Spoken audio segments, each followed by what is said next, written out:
If you ever go watch a fight, let's say a boxing fight, or you're even just familiar with boxing, then you know there are two people who go get into the ring. I think Terrence Crawford just recently fought Canelo Alvarez, I believe his name is. And each of these fighters has their team. They have their trainers and their sparring partners and whoever it is that hypes them up and does their nutrition and takes care of their medical needs and all of that.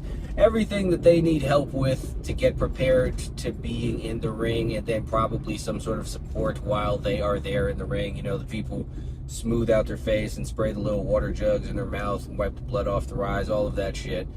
But they are the two fighting and they have their team. Now, when you go to the arena, wherever it is that the boxing takes place, the whole thing is full of fans and observers and commentators and all of that. Now, roughly half of the people are there to support one fighter, and roughly half of the people are there to support the other fighter. And each side wants their person to win. People might debate back and forth online.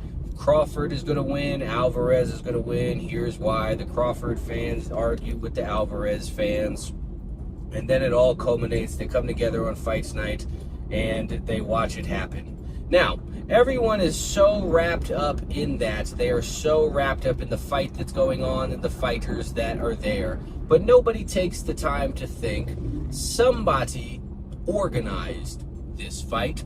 There are people who put this together. They rented out this arena. They organized everything. They got the money together. They advertised for it. And there are people who oversee and are ultimately in charge of the fight. They're not the fighters. They're the people that nobody thinks about. And this is how every single sport and every single really competition works. Basketball games, football games, baseball games, they all work the same way. You have the two teams against each other with their supporting cast on either side and their split down the middle fans. But then you also have the person who arranged the sporting events to take place. You have the people who, the two super multi-billionaire people who decided their teams were going to play each other for whatever reason. Same thing football, same thing soccer, same thing, hell, battle rap is the exact same thing. There are organizers of this fight. And the people watching, the fans of each competitor, never take the time to think about who is actually organizing this fight. Now, one of the laws of the universe is the law of correspondence, which says that patterns repeat themselves throughout the universe. As above, so below. And just like in all fights, in all sporting events, in all competitions, people focus on the fighter and the competitors and don't think about the fact that there are organizers. This too applies to politics. You have the left, you have the right. You have the Democrats, you have the Republicans, the liberals, the conservatives, who argue back and forth with each other. This is the population of people out in the streets, the fans, if you will. And then you have the politicians, the congressmen and the senators and all of that. And these people act as the supporting cast of the fighters. Obviously, the president would be the fighter. And this is what everybody focuses on. The two presidents and their individual casts of people. And ignoring the fact that just like in the fighting world, just like in the basketball, in the football, in the battle rap, whatever arena, there is someone above these people who organized all of this stuff to happen. The presidential politics and the current events and all of these things going on are just distractions. They are just entertainment. They are no different. This is no different than a fight that is going on. This is no different than a football game that is taking place. This is no different than the Super Bowl. But everybody is so caught up in their side winning and arguing about all of this stuff because one side blames the other side for everything going wrong, when in reality, they are both just there for you to look at, while the other people who are actually in charge of everything do the things that they need to do. People are focused on the puppets, ignoring the puppet masters. And because of this, the puppet masters are free to do whatever it is that they want, as long as the puppets dance in an entertaining enough fashion for the observer, for the onlooker, or for the Democrat or for the Republican, for the person who has aligned themselves to this random political party and just decided that they were going to support them in the exact same way that they support their football team, never once stopping to realize that their support for their football team has never actually made their football team win, or even more importantly, made them any money or truly bettered their lives in any way. Their support for their left and for their right and for their liberals and their conservatives have also never actually affected anything or bettered their life in any way. But they are so focused on all of this stuff that they can't see that, because people have been very, very conditioned. Something happens and the people who are on the left blame the people on the right, and the people who are on the right blame the people who are on the left. But none of these people are in charge of anything. None of these people can actually affect anything, but they blame them for voting for the wrong people. Even though whoever is in office, everybody is mad all of the time and still blaming the opposite people. This is how well people have been conditioned. When the Democrats get their president elected and their president does nothing, they blame it on the Republican senators. And then when the Republicans get their president elected and they do nothing, they blame it on the Democratic senators. Everybody always has a person to blame because nothing ever changes. They tell you to vote, they tell you it's important, they tell you to pay attention to the politics, but what has any of this actually ever done for anybody? When has anybody ever been happy with any of the things that are going on by and large?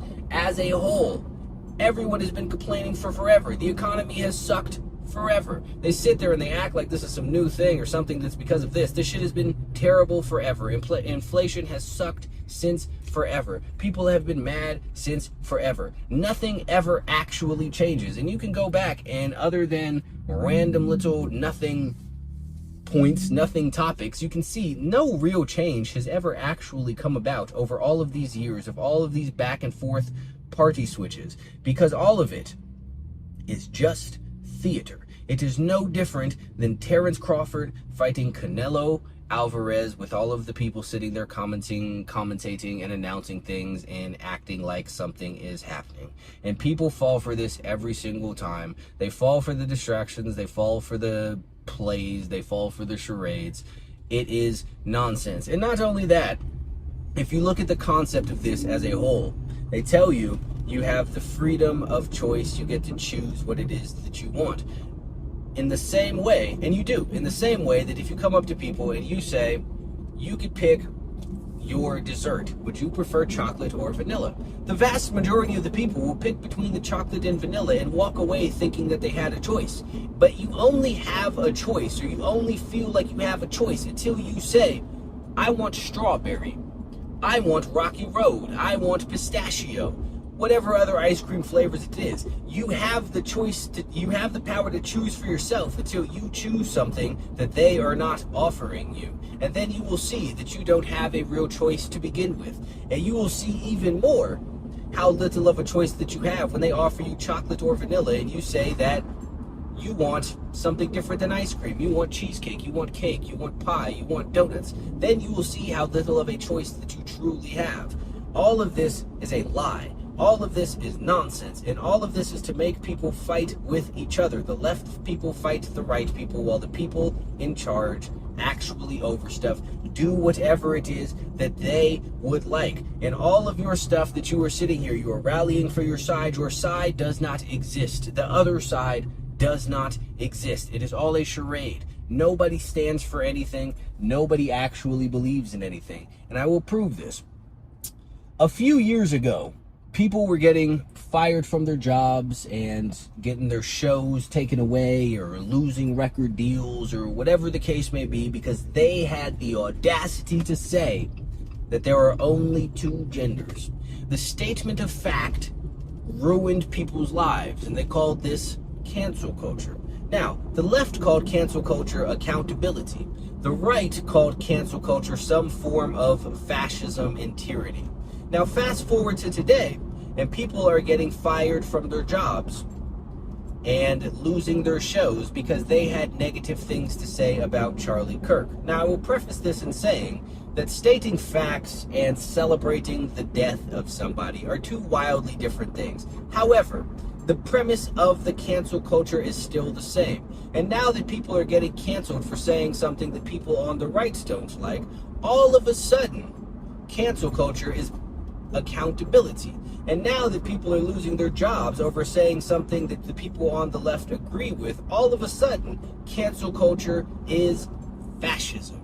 These are lies. If anybody truly believed in these things, if the left truly believed that cancel culture was accountability, then they would have understood people getting fired about Charlie Kirk was them being held accountable, and they would keep that same energy and say they brought it on themselves. If the right really believed that cancel culture was wrong and it was fascism or tyranny or censorship or whatever it is that they called it, then they would have had an issue when Jimmy Kimmel got fired for saying something that they did not like, because they understand that overall what truly matters is the issue. If you have morals, they cannot be flexible. But none of these people have morals, none of these people have values, none of these people have beliefs. They have blind allegiance to their side, and their side has completely opposed and irreconcilable differences with the other side. And that is the entire point of this. All of the issues that these people are told that they stand for are meant to be completely at odds with the other side so that people can never come together. This is why they pushed all of this weird trans nonsense so hard. Oh, I'm turning at the wrong spot. Damn it. Anyway, this is why they pushed all of this stuff so hard, because it is something that you cannot get most people to agree with, because it is clearly ridiculous. And because most people will not agree with it, this will always be an issue or a sticking point that people have. People are always going to argue with this. People are always going to dispute it because it is a ridiculous thing to agree with. And it's meant to be. It's not supposed to make sense.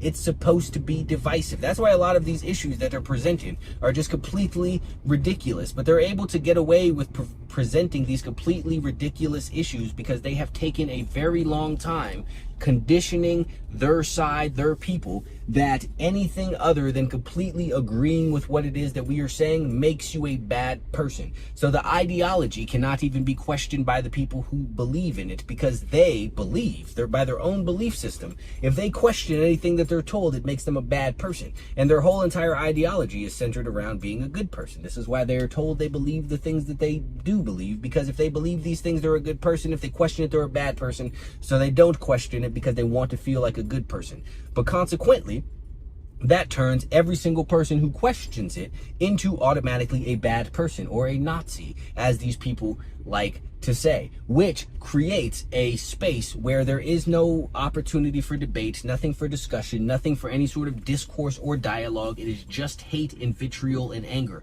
Now, I realize that I am focusing this on one specific side.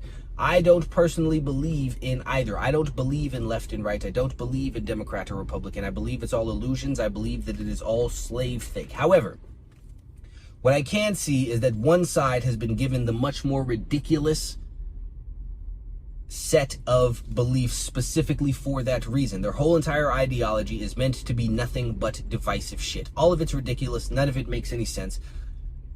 But it doesn't need to. It just needs to be something that most people, or at least half of the people, will question, and therefore get the people who believe it to attack them. Again, this is the whole entire point. The point of this is division. The point of this is fighting. The point of this is a place where nobody can possibly come together. Because if everybody came together, the world would be a much different place. Society would be a much different place. Left or right, nobody likes the taxes that they pay. Everybody thinks that the taxes are too high. Everyone thinks their taxes should be lower. Obviously, yes, things are different if you're rich, but most people aren't. Everyone would like the taxes to be lower. And if the left and the right were able to agree and come together and everyone just decided, well, we're only paying 10% taxes now, then that's just what it would be. And there was absolutely nothing that anybody could do about it because they have the power in numbers. There is in so many people that what are you going to do? You can't arrest everybody. You can't do anything to everybody. You just have to accept it. And that is exactly why they don't want people to come together. This is why they want the left. The left blames the right for high taxes. The right blames the left for high taxes. And everyone blames each other for problems that are created by up top people. Who are they? It doesn't really fucking matter. All that matters is that when you go and do this nonsense, when you partake in this back and forth, when you sit there and debate about all of these random political issues with each other, you are furthering an agenda that is anti-you. You are working against your own best interests, and they have tricked you into thinking that this is what's good for you. They have tricked you into thinking that participating in these things is the keys to your freedom. But I ask again, through all of the policy changes, all of the changes of politicians and who's in power and who's in office and the senators and the congressmen and the judicial system and the president, what has truly changed? What has actually become different? Noticeably different. Yes, random things have happened. Gay people can get married. The abortion ban was overturned. But these aren't actual real issues. These are things that they have made you focus. These are tiny little issues. When you look at these things statistically, whatever, however it is you would like to describe them, these are tiny issues. These are not big things, but they have highlighted it and magnified it and blown it up to the point that everyone thinks that these are life or death things. And now some people will sit there and have arguments about who it is that they're going to vote for over who will allow imaginary people to get imaginary abortions over imaginary assaults or whatever the case may be. People will sit there and choose who it is that they would like to vote for based off of who it is that they think will be the nicest to gay people, or who will do whatever it is that they would like to do because they've told you all of this nonsensical stuff and made you focus on everything but what actually matters. So the question is, again, what has changed? What is different? The people in office changed, but day-to-day life for the vast majority of people stays exactly the same.